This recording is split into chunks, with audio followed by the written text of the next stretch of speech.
Bonjour, je m'appelle Lina et mon groupe est composé pour Carolina et Erika.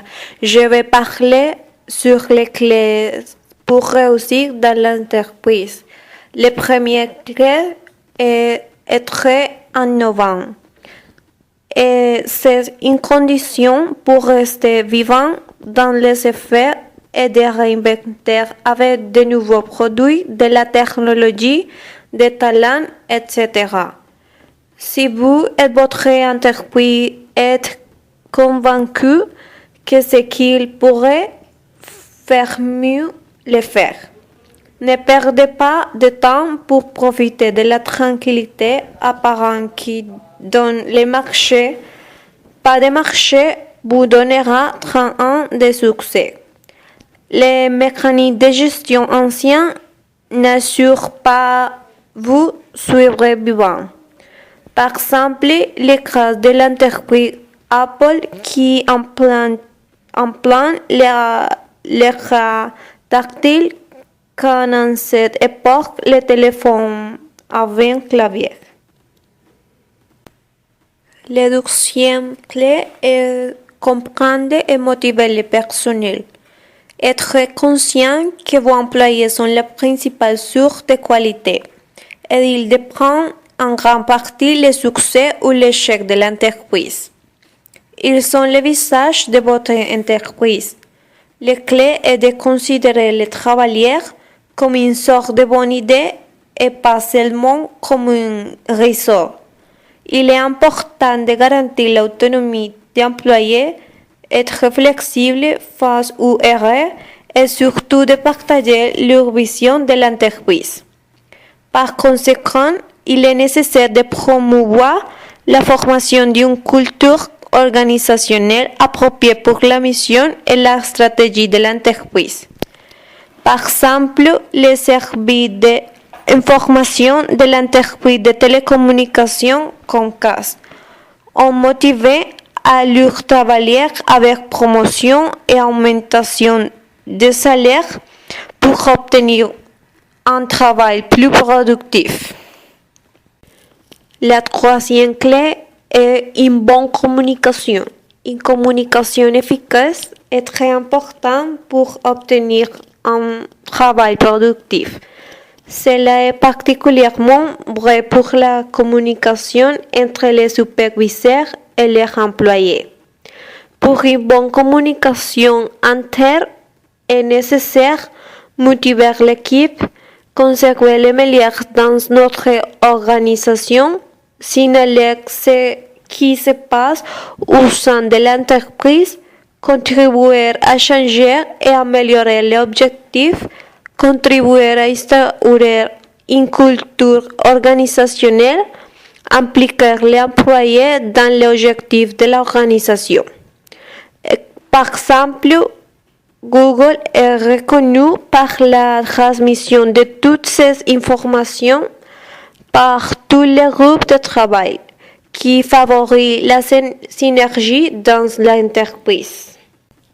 La troisième clé, être socialement responsable, signifie non seulement accomplir pleinement aux obligations juridiques énoncées dans ces domaines, et aussi aller au-delà et d'investir dans le capital humain et les relations avec l'environnement et la société dans laquelle elle opère. Les avantages pour avoir responsabilité sociale sont les suivants. Amélioration de la réputation pour collaborer avec ce type de causes charitables. Implication et la motivation des travailleurs. Reconnaissance du travail de l'entreprise par les consommateurs. Publicité gratuite par les organisations. Par exemple, dans le cas de la responsabilité sociale, que nous avons le cas de crêpes en waffles, dans laquelle l'entreprise embauche des mères célibataires afin de l'aider et lui donner l'opportunité pour donner un bon nom et contribuer à l'entreprise. La cinquième clé est être compétitif. La compétitivité n'est pas une réunion d'entreprise. Les gens compétitifs peuvent vivre mieux dans un monde en mutation. La manière d'être et d'agir des personnes est faire rétablir le niveau de compétition qui a travaillé dans une entreprise ou une société. Par exemple, le cas d'une entreprise compétitive est AT&T, qui a commencé avec la téléphonie mobile et a étendu sa vente et ses produits pour rivaliser avec d'autres marchés comme l'Internet, la télévision par câble et de la téléphonie nationale.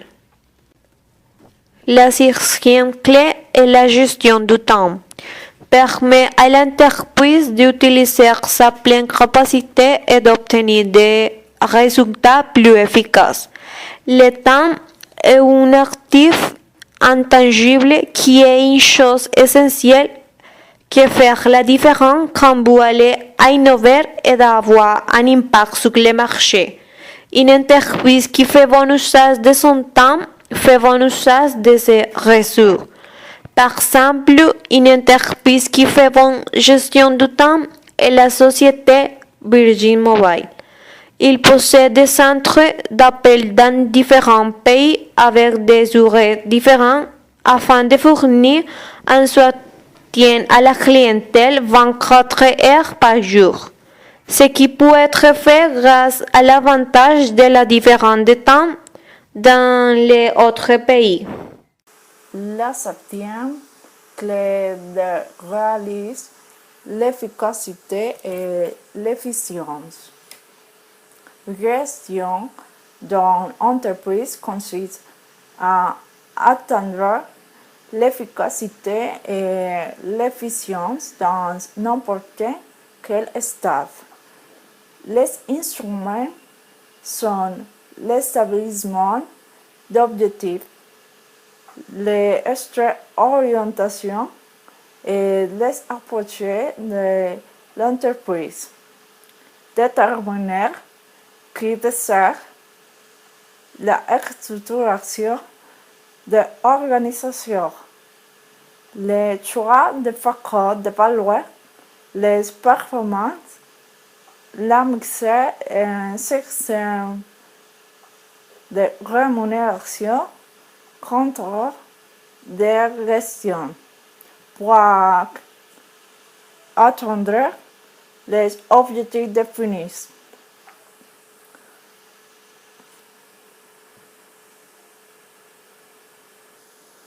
Exemple d'efficacité et efficience comme notre université de fournir l'enseignement supérieur. La huitième clé est la persévérance à l'heure de l'avant malgré les obstacles. Mettre en œuvre la stratégie la plus appropriée. Compte tenu de la réalité des entreprises et les marchés. Plusieurs fois, vous pouvez mettre en œuvre plus audacieux que vous pensez que la stratégie des fondateurs fournit des efforts de participants et de ressources. Comme un exemple de persévérance, doit entrepreneur Steve Jobs offrir d'emploi, trouver ce qu'il voulait et suivre sa passion en travers les succès et les échecs. Les menaces aux défis de la santé et du travail. La neuvième clé et la gestion stratégique. La planification stratégique a été faite dans l'équipe de direction et les gestionnaires prenaient toutes les décisions prises en fonction du plan, y compris la formation pour former les futurs subordonnés de leur entreprise. La deuxième clé est la planification. Planification des options, de somme et d'alternatives en entreprise permet aux gestionnaires d'anticiper les changements du marché et des opportunités de développer les ressources nécessaires pour exploiter et surmonter. Un tien clé est la compétence managériale d'historique fondateur maître en œuvre ou d'acquérir les compétences nécessaires pour la prochaine étape entreprise.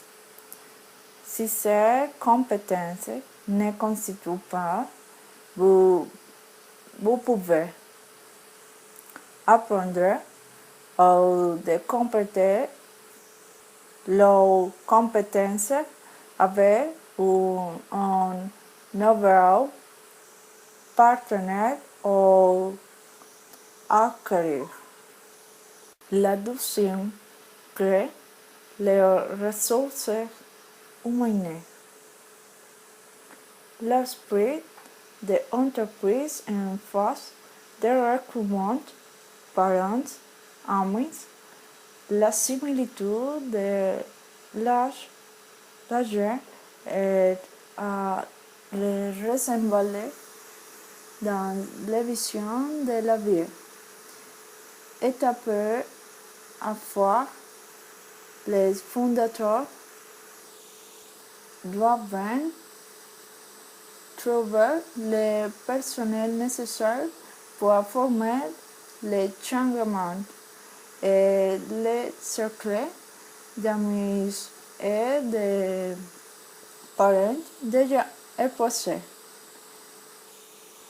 Ils recrutent de nouveaux employés à des entreprises spécialisées.